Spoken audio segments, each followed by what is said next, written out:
¿Qué tal? Muy buenas noches a todos. Somos el equipo A del módulo 203, Métodos de Evaluación en las Neurociencias del Comportamiento. En esta ocasión vamos a revisar la evaluación neuropsicológica del lenguaje, unidad 6, fase 5.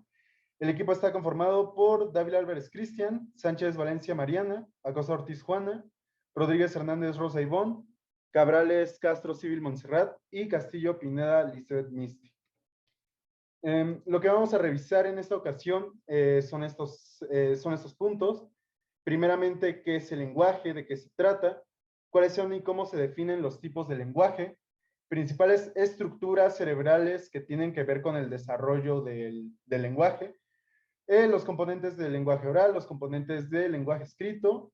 Y por último, ¿qué es una afasia? Y hablaremos también de lo que es el trastorno específico del lenguaje. Como primer punto, ¿qué es el lenguaje?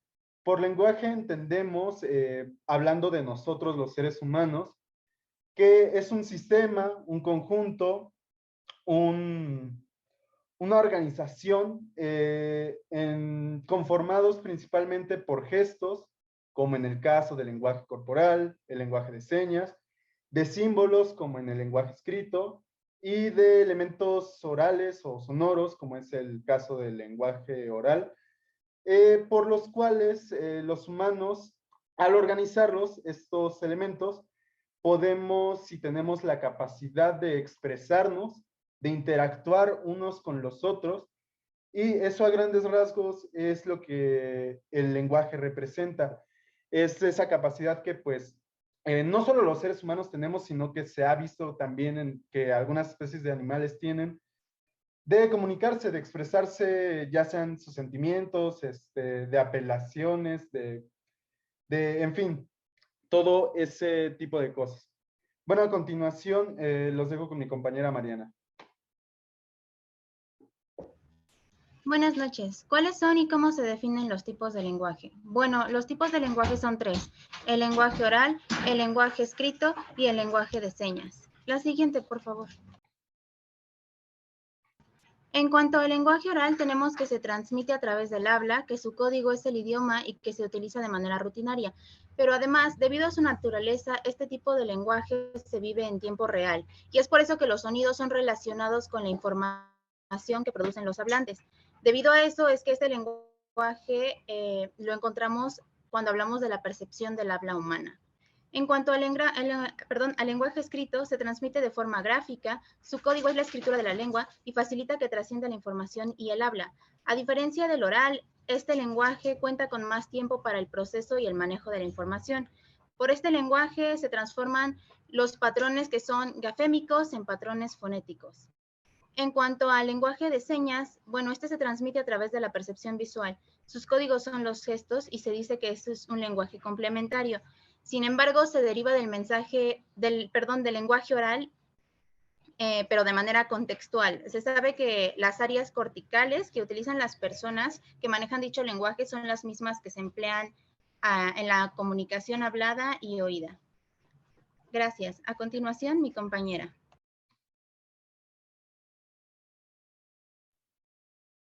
Buenas noches. Yo les voy a hablar de las principales estructuras cerebrales y nos encontramos con que tenemos a nivel periférico el aparato bucofonador y a nivel central el sistema nervioso central, los cuales implican unas grandes estructuras neurales incluidas y completamente asociadas, completamente interrelacionadas para que se pueda llevar a cabo el proceso del lenguaje. La siguiente, por favor. Pertenece a una red de conexiones corticocorticales interconectadas de la corteza prefrontal y de la región temporoparietal. El sistema del lenguaje y la integridad de varias áreas especializadas de la corteza de asociación en los lóbulos temporal y frontal. Las áreas que también se involucran dentro de del sistema del lenguaje es las áreas auditivas primarias, las áreas visuales primarias, el hemisferio izquierdo, donde el 99% de las personas tiene localizado el sistema, La corteza temporal izquierda, donde se realizan las conexiones entre sonido y el habla y sus significados. La corteza frontal izquierda, el circuito para las órdenes motoras que organizan la formación de palabras. El hemisferio derecho, nos encontramos con el contenido emocional afectivo del habla. El encéfalo, la representación simbólica y la comunicación. También tenemos el área de Wernicke, el área de Broca, la corteza motora, y en esta corteza vemos que se realizan las principales funciones para articular las palabras, como es en el área de la motricidad. Y bueno, pues eso es todo por mi parte. Los dejo con mi compañera Sibyl. Muy bien. Ahora es momento de hablar de al menos 3 componentes o parámetros del lenguaje oral que se evalúan en el contexto de una evaluación neuropsicológica, así como mencionar un tipo de actividad o tarea que se utiliza para evaluarlos. En este caso, vamos a hablar sobre la fluidez verbal, la denominación y la repetición. La fluidez verbal es una herramienta frecuentemente utilizada dentro de las evaluaciones neuropsicológicas en el test precisamente de fluidez verbal que tenemos aquí. Este test consiste en la producción de palabras, empleándose por lo general 2 categorías, la semántica y la fonológica. Después tenemos la denominación. La denominación es un acto lingüístico que consiste en la búsqueda y posterior emisión de un elemento que por lo general corresponde a una palabra. Entre las pruebas más utilizadas se encuentra el test Boston para el diagnóstico de las afasias, ¿no? En esta evaluación de la denominación se incluyen 4 subtests: la capacidad para denominar objetos, nombrar nombres, animales y partes de cuerpo. Y por último, tenemos la repetición, que como su nombre lo indica, el paciente debe repetir después del evaluador algunas sílabas, palabras y enunciados. Pueden ser sílabas como pa, ta, ca, ma, na, fa, ra, ña, pra y tra. Palabras como casa, coche, camello, bicicleta, hipopótamo, y enunciados como hace calor, María come galletas, el río lleva mucha agua porque hoy llovió y Juan come manzanas en casa de su abuelo. Muchas gracias. Ahora es turno de mi compañera Ivonne. Sí, bueno, yo les voy a hablar acerca de los componentes del lenguaje escrito. Este es uno de los componentes, es la escritura espontánea. Se puede pedir al paciente la escritura de un pequeño párrafo y dependiendo de lo que se acuerde, de lo que se le haya pedido, se revisa la alteración en las letras, la ortografía, la composición y la coherencia de lo escrito. También está la escritura al dictado, donde podemos analizar un error lingüístico. Se le dictan las palabras al paciente, pueden ser palabras regulares o irregulares. Tenemos también el deletreo oral, que es el que nos aporta más en el caso de que si la alteración que tiene es en la escritura motora, se puede apoyar con el deletreo oral. Y la siguiente, por favor. Un tipo de actividad o tarea que se puede utilizar es la batería de afasia. El objetivo de dicha evaluación es determinar el lenguaje oral o escrito de esta prueba. A continuación, mi compañera Mitzi. Bueno, a mí me toca esta parte, ¿no? De la afasia como una alteración adquirida del lenguaje, ¿no? Se ubica en la parte frontal del lóbulo temporal.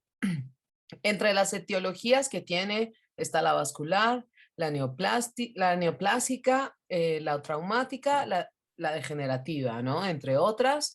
Y bueno, en esta se evidencia, ¿no? Porque se evidencia su pérdida, ¿no? En la comprensión verbal o auditiva. También hay una incapacidad para leer o hablar fluidamente. La siguiente, por favor. Y como ya se ha venido hablando, ¿no?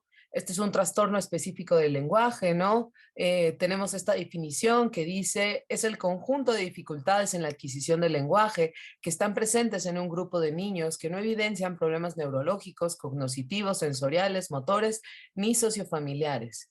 Es decir que no hay ninguna alteración, sin embargo, en este trastorno, ¿no? Hay una adquisición, ¿cómo se llama? En la comprensión o expresión del lenguaje se ve alterada, ¿no? Por eso hay un trastorno y puede o no involucrar varios de los componentes del lenguaje, es decir, a nivel fonológico, morfológico, semántico, sintáctico o pragmático. La que sigue, por favor. Bueno, como parte del ejercicio del lenguaje, ¿no? que realizamos cada uno y concluimos que, bueno, dentro de nuestras observaciones están que los sujetos se mostraron por momentos analíticos, inseguros, ¿no? También un tanto críticos, tomaron su tiempo para responder, sin embargo, esto se ve de alguna manera, ¿no? favorecido, ya que su desempeño fue favorable. Lo que nos hace pensar, ¿no? en ese tiempo que se tardaron en dar la respuesta, que finalmente corresponde, ¿no? al funcionamiento, ya que el lenguaje es muy complejo, ¿no? y su funcionamiento evidencia, ¿no? estas capacidades lingüísticas que realiza el ser humano. Entonces, bueno, esa es nuestra conclusión. La que sigue, por favor. Acá les dejamos la bibliografía que utilizamos para realizar la presentación. Muchas gracias.